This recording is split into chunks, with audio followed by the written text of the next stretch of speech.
Okay. On this particular loco, as you can see, I've got it nested side on in my little cradle, which you can make these things. I know you can buy them, but they're usually square cut. I like the an angled cut, and all I did was buy a scrap block of this foam stuff that you can buy it just about anywhere, and you just run some masking tape down it, and it keeps you square, keep it roughly 35mm, and you keep one side wider than the other. And the reason for that is, particularly with steam locomotives, you'll find that you've got a place to put the steam locomotive down, and once you put that locomotive down, you need to get in and under it. All you do is gently lay it on its side and then roll it into your hole. That's how you handle them.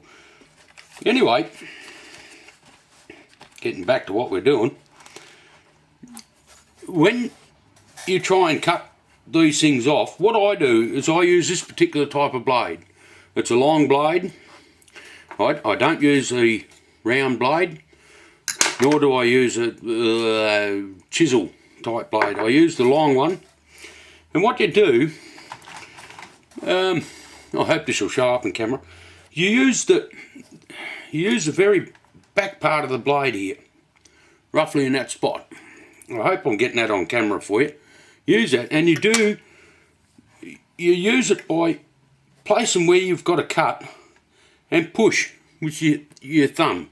So you basically, you get the knife to where you've got to go, and you just gently push with your thumb, and you'll find it cuts it quite neat. And you don't, if you're trying to dig it out with the knife or whatever, you're just going to make a complete nut of balls up of it. The same with this side. Just neatly put this, bear in mind I'm watching what I'm doing, so I'm not too sure how that's going to show up in film. But once I've got the blade in the right spot,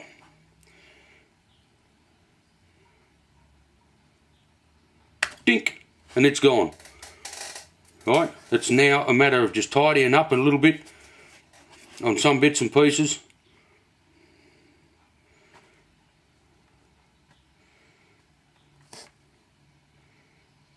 Notice I can also push down with my other finger if I need to. I can push down. So you can, basically once you master it, you'll get the hang of it, and you just nibble at it. Patience, people, patience. Just nibble until you've got that little knobbly bit off completely.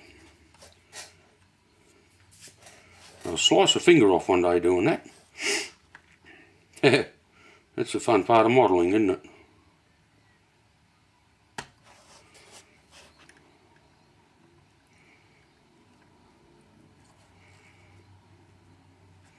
You get the general idea though, and just scrape through it.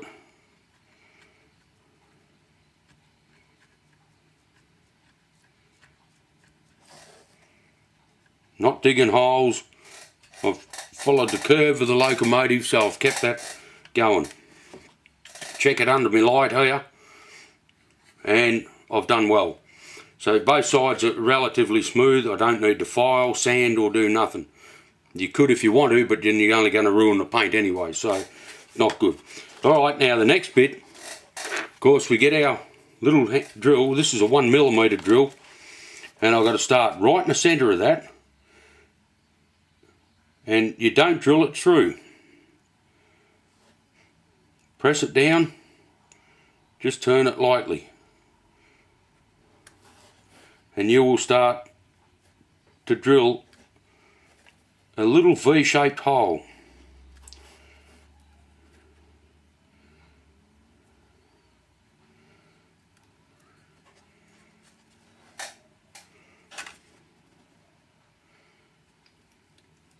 Notice I'm doing this all by hand. I'm not using any power, not pressing on it hard at all, just getting the hole going.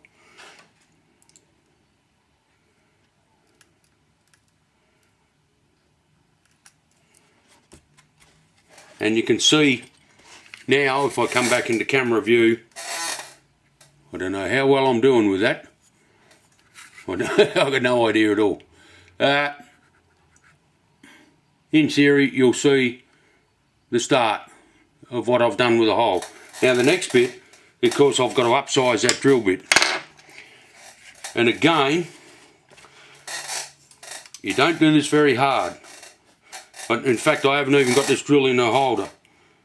I just go upsize and I just turn until it's nicked it out.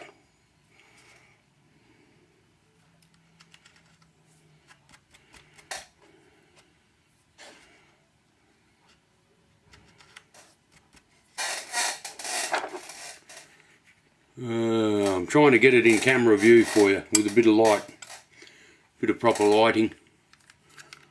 We'll try to.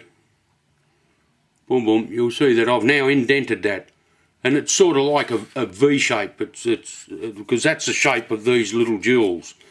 The back of them is like a V, and they'll fit in there quite nicely. I'll go ahead and do the other one, and then I'll show you how to put those jewels in. All right, I'll get back with you again.